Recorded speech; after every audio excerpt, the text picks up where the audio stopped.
ঠেলায় পড়ে অবশেষে লুৎফুজ্জামান বাবরকে দলে ফেরাচ্ছে বিএনপি।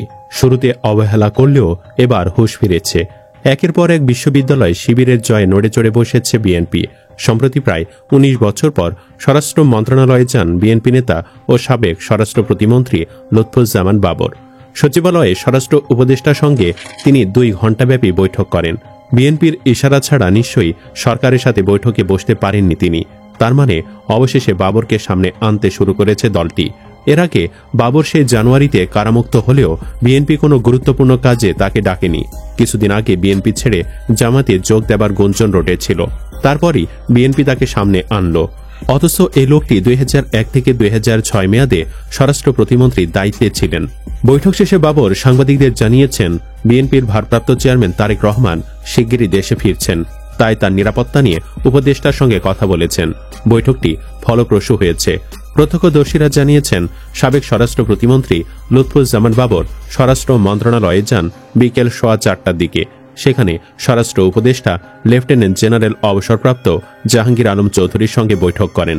বৈঠকে অন্যদের মধ্যে প্রধান উপদেষ্টার বিশেষ সহকারী খোদাবক চৌধুরী, স্বরাষ্ট্র সচিব নাসিমুল গনি সহ অন্যরা উপস্থিত ছিলেন। বৈঠক শেষে বের হওয়ার পথে লুৎফুজ্জামান বাবর সাংবাদিকদের বলেন, স্বরাষ্ট্র উপদেষ্টার সঙ্গে সৌহার্দ্যপূর্ণ পরিবেশে ফলপ্রসূ আলোচনা হয়েছে। বর্তমান সরকারকে সাহায্য করার বিষয়ে আলোচনা হয়েছে। তবে কিছু কিছু বিষয় উদ্বেগের।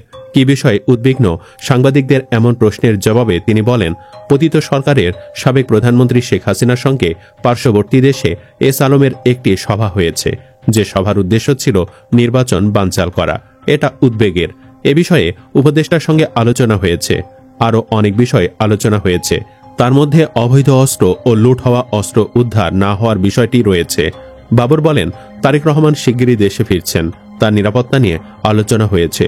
সাবেক স্বরাষ্ট্র প্রতিমন্ত্রী হিসেবে আইনশৃঙ্খলা পরিস্থিতি কেমন দেখছেন জানতে চাইলে তিনি বলেন, সরকার ভালো করার চেষ্টা করছে।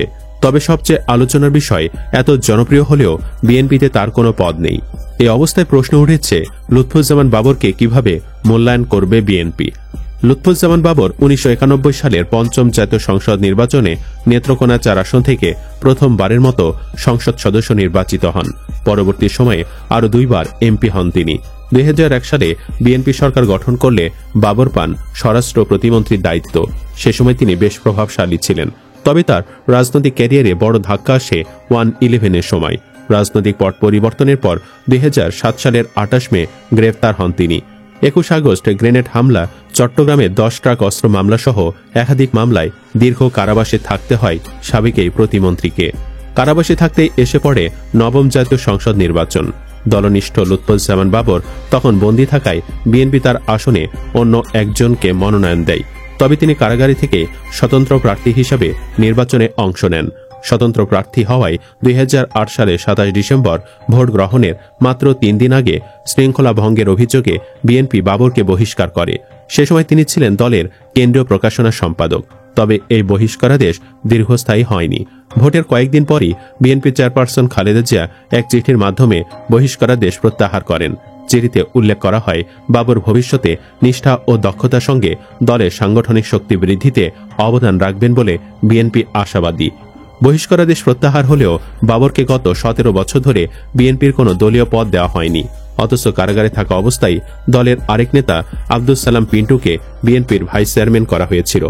৯ম জাতীয় সংসদ নির্বাচনে জয়ী হয়ে ক্ষমতায় আসে আওয়ামী লীগ। সরকার গঠনের পর শেখ হাসিনা নেতৃত্বাধীন সরকার একক আধিপত্য প্রতিষ্ঠা করে।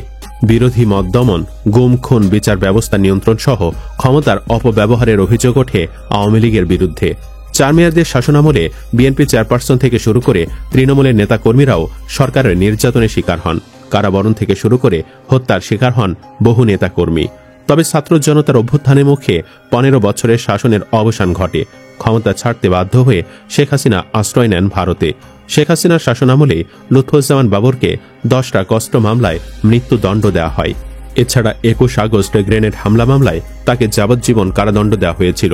শেখ হাসিনা সরকারের পতনের পর মামলাগুলোর আপিল শুনানি শেষে একে একে খালাস পান লুৎফুজ্জামান বাবর। সবশেষ আলোচিত 10 ট্রাক অস্ত্র মামলার 2টি পৃথক রায়ে খালাস পাওয়ার পর তার কারামুক্তির পথ খুলে যায়। দীর্ঘ 17 বছর পর কারাগার থেকে মুক্তি পান সাবেক স্বরাষ্ট্র প্রতিমন্ত্রী। তবে তুমুল জনপ্রিয় হলেও পদবিহীন এ নেতাকে বিএনপি কিভাবে মূল্যায়ন করবে, এটা এখন রাজনৈতিক মহলের আলোচনার প্রধান বিষয়। দর্শক, আপনার মতে বাবরকে বিএনপির কোন পদে ফেরানো উচিত? কমেন্টে জানাতে পারেন আপনার পছন্দের পদের নাম। আর অবশ্যই ভিডিওটি লাইক ও শেয়ার করুন। পরবর্তীতে আরও এমন ভিডিও পেতে চ্যানেলটি সাবস্ক্রাইব করুন। ধন্যবাদ।